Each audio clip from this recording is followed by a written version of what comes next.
बच्चों, आज हम हिंदी तासिका में व्याकरण विभाग से भाषा, व्याकरण, लिपि और बोली इन 4 बातों के बारे में जानेंगे। तो सबसे पहले हम जानेंगे भाषा। बताइए, भाषा क्या है? बच्चों, हम सभी मनुष्य हैं और मनुष्य संकेतों, चिन्हों और ध्वनियों के माध्यमों से अपने मन की बात एक दूसरे के साथ प्रकट करता है, व्यक्त करता है। भाषा यह संस्कृत के भाष्य धातु से बना शब्द है, जिसका शाब्दिक अर्थ होता है बोलना। मनुष्य बोलकर, सुनकर, लिखकर, पढ़कर और संकेतों द्वारा अपने विचार एक दूसरे के साथ बांटता है। तो क्या होगी भाषा की परिभाषा? अपने मन के भावों को एक दूसरे के साथ व्यक्त करने के साधन को भाषा कहते हैं, या हम कह सकते हैं भाषा मन के भावों के आदान प्रदान का माध्यम है। तो आप समझ गए होंगे कि भाषा क्या है। फिर मन के भावों के आदान प्रदान का साधन। भाषा के मुख्य 2 रूप होते हैं, मौखिक भाषा, लिखित भाषा। भाषा का मौखिक रूप भाषा के जिस रूप में हम बोलकर और सुनकर अपने मन की बात एक दूसरे के साथ व्यक्त करते हैं, वह भाषा का मौखिक रूप कहलाता है। इसके उदाहरण हम देंगे। फोन पर बातचीत करना या व्यक्तियों की आपस में बातचीत, यह भाषा का मौखिक रूप हुआ। लिखित रूप भाषा के लिखित रूप में मनुष्य अपने मन की बात लिखकर या पढ़कर एक दूसरे के साथ व्यक्त करता है, प्रकट करता है।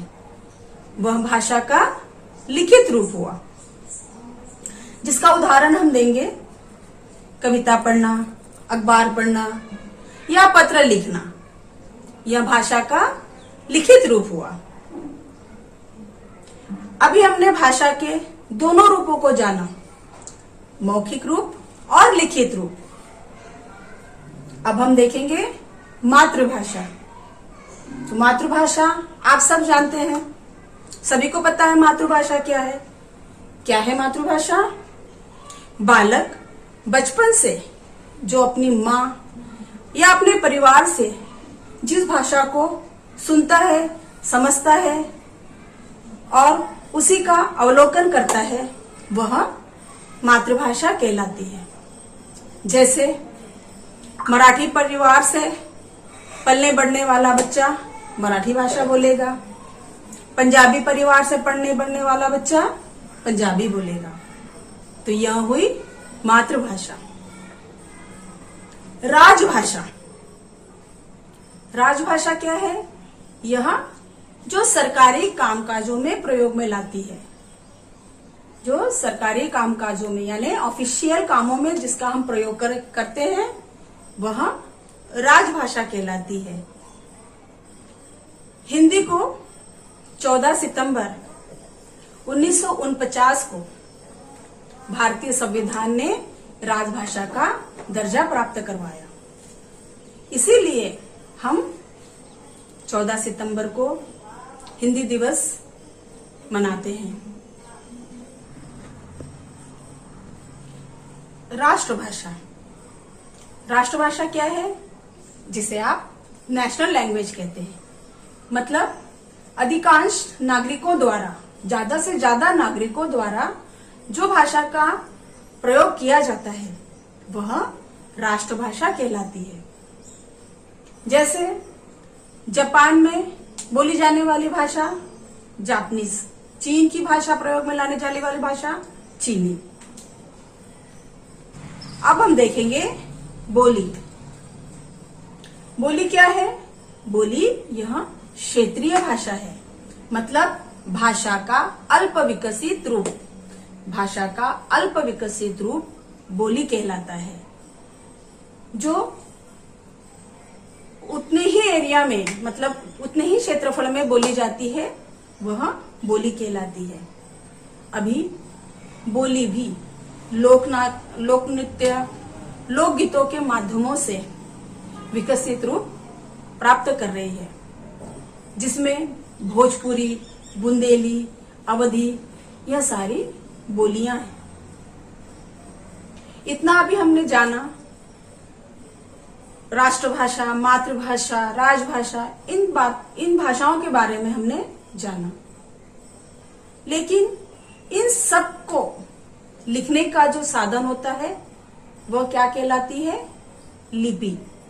तो हम जानेंगे लिपि क्या है। लिपि भाषा को लिखने का साधन है। भाषा को लिखने के ढंग को लिपि कहते हैं। हर एक भाषा की अपनी अपनी लिपियां होती है। जैसे हिंदी, संस्कृत भाषा की लिपि देवनागरी, पंजाबी भाषा की लिपि गुरुमुखी, और उर्दू भाषा की लिपि फारसी। तो अंग्रेजी की रोमन, यह लिपियों के नाम हैं। यह सारी लिपियां हैं। व्याकरण। व्याकरण क्या है? व्याकरण जो भाषा को शुद्ध करता है, भाषा को शुद्ध लिखना बोलना हमें सिखाता है, वह है भाषा व्याकरण।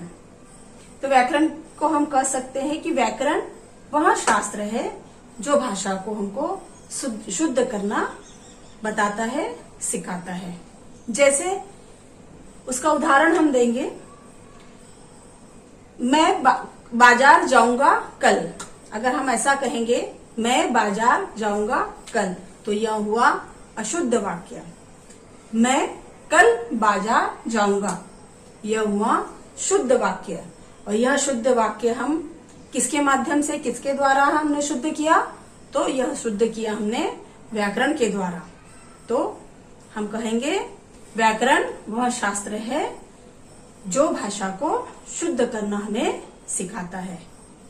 तो आज हमने इस पाठ में भाषा, लिपि, बोली और व्याकरण, इनके बारे में हमने जानकारी हासिल की। आगे हम वर्ण विचार, शब्द विचार, यह आगे के पाठ हम आगे के तासिका में देखेंगे।